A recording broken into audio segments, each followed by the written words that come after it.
The Jim Channel Podcast, bringing you the big picture on geoscientific information management through interviews and discussions. Good evening, everyone. Welcome to Acquire's podcast, The Jim Channel, where we invite people involved in the mining industry and related businesses to join us in discussing current key industry topics. I'm Misha Stacker and I'm from Acquire, and today I'm joined by our guest speaker, Peter Lauder, who's from IAMGOLD. Peter is the geology superintendent, and he has more than 20 years experience in the design, implementation and management of underground and surface exploration projects. Peter also has extensive experience in the implementation and maintenance of the Acquire Jim Suite and the integration of geological data using specialised software. So, Peter, I know that I've just given a little bit of a background there or an introduction to you, but I thought a nice way to start is maybe if you could give a little bit of detail about your role and your background in the industry as well. I started out in exploration for about 5 years, and once I left in exploration and went into mining, we realized that we needed a database to take care of all the geological information that we'd use. We looked for a number of different ways of collecting this data, and we came across a number of different products. One of them was access-based, etc., and some of them were homemade. After a number of years, we came to realize these weren't adequate, so we had to find a new system. The one that we came across was Acquire, and since then, I've been using it ever since. Great. Yeah, quite successfully also. Oh, excellent. And has that been in the, I guess here I was just saying that you've sort of got 20 years experience, so have you pretty much been using the software since that time, or...? I've been using Acquire for 10 plus years. Yeah, wow. That's excellent. So, well, I guess one of the things that I wanted to talk about today was a little bit more about, industry trends and what we're seeing, and a lot of that relates to data as well. And I think one of the biggest things we're seeing in the industry is companies wanting to become smarter in their mining. What is maybe a common barrier that you're seeing in companies at the moment who are trying to become smarter in their mining? And, maybe what are some of the challenges that you're also seeing in your current role as well? One of the big obstacles I've seen is resistance to change. A number of people are used to doing a process in a specific way, and we are trying to move away from that and use more intelligent processes to speed up the process and increase its efficiency. Yeah, right. And so is, with this concept of change, do you see that there's a lot of resistance to it, or do you think there's less resistance occurring now? There is still a fair amount of resistance, but it is modifying with the new information technologies that are coming out, such as artificial intelligence. There is some change that is happening. As you can see in our industry, it's inevitable that will happen with the introduction of excuse me. That's okay. The introduction of artificial intelligence will happen sooner or later. Yeah. Absolutely. And I guess that comes into recently you're at PDAC and you joined us at the Acquire booth, and we had a few talks there and chats on the booth, and you're part of a panel that we had, a big discussion, and we're really talking about I think future mining and how data that plays. But I guess being at PDAC and talking about things like artificial intelligence, what did you see at the conference that really caught your eye in terms of new technologies or innovations? This place that's kind of this big melting pot of people, ideas and technologies. Was there anything that really stood out there? Maybe it was AI or anything else that is really starting to come through in the industry at the moment.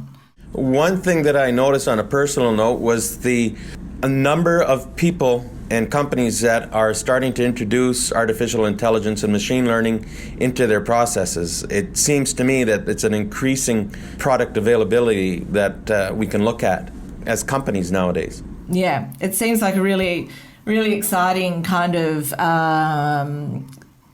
technology or innovation that's coming in, and from what I've heard from the conference, it's something that people were talking about, and it seems to be being applied a little bit more now in actual real situations. Going back to PDAC and talking about this industry panel discussion, we were talking about the digital effectiveness and how data plays a part not only today but looking towards the future.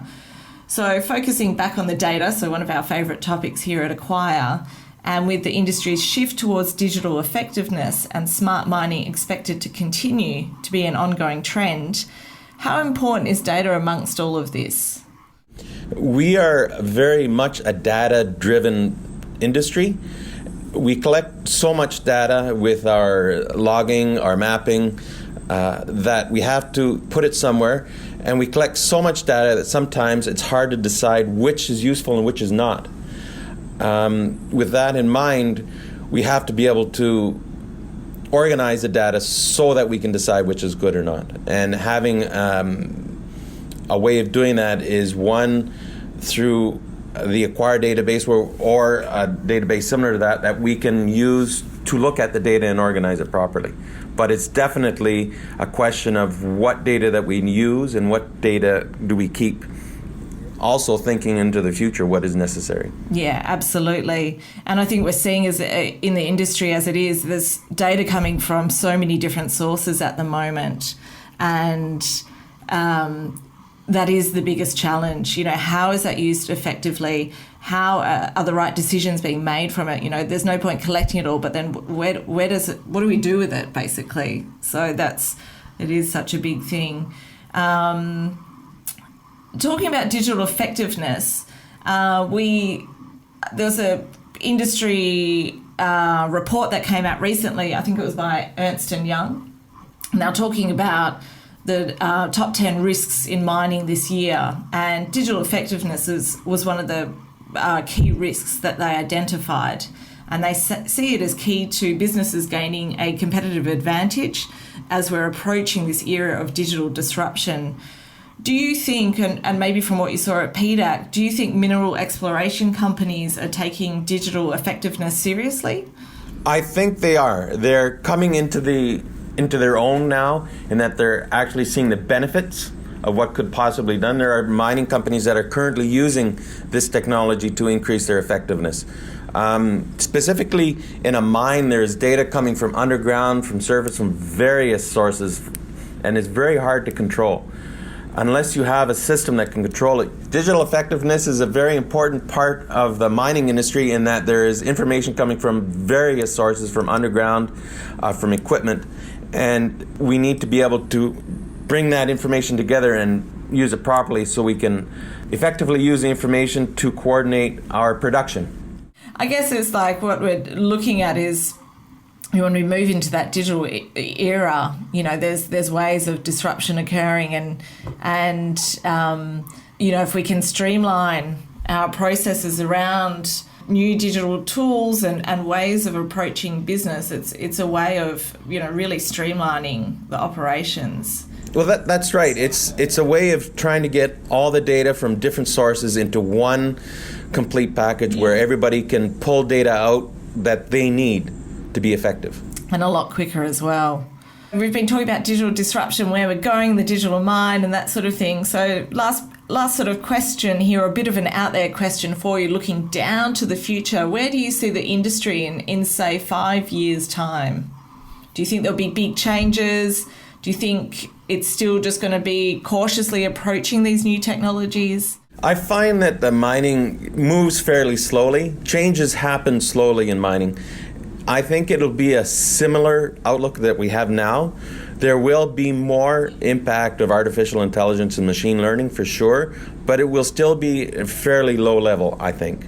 I think big changes will be coming in the next 10 to 15 or 20 years, where we'll see a lot more of that artificial intelligence and machine learning involved. Yeah, it's almost like that'll make a big bang further down, and maybe in 5 years it's more of just the stepping stones in the right direction. Yeah, I think it's getting all the pieces in place, because right now, as for geological information, we have all the pieces that are in place. It's a matter of getting the pieces to talk to each other and putting it into one package that's we're going to have to work on. And Peter, just one last question for you, actually, now that we've sort of had the futures question. Do you see miners driving the technology disruptions, or do you think this will come more from the METs or suppliers, or a combination of both working together? I think it's going to be a combination of both, because the miners need a product to help them be more effective, and it's going to be a combination between those people and the people who are providing the products that will provide the solutions. Yeah. And I guess collaboration is key. I always see that as a big word, or a big topic in the industry as well. Not just a big word; it is a big topic, and to see both sides working together to really drive the industry forward would be great. So I think we'll leave it there today, Peter. I just want to say thanks for joining the Jim channel, and it was great having you with us at PDAC as well earlier this year. So everyone, please make sure you keep an eye and an ear out for more upcoming podcasts on our Jim channel. You can listen in from the Acquire newsroom at acquire.com.au, or tell your colleagues and friends to find us on Apple Podcasts or SoundCloud. So thanks for joining us this evening, Peter. Thank you, Misha. You've been listening to Acquire's podcast, The Jim Channel. Find us at acquire.com.au.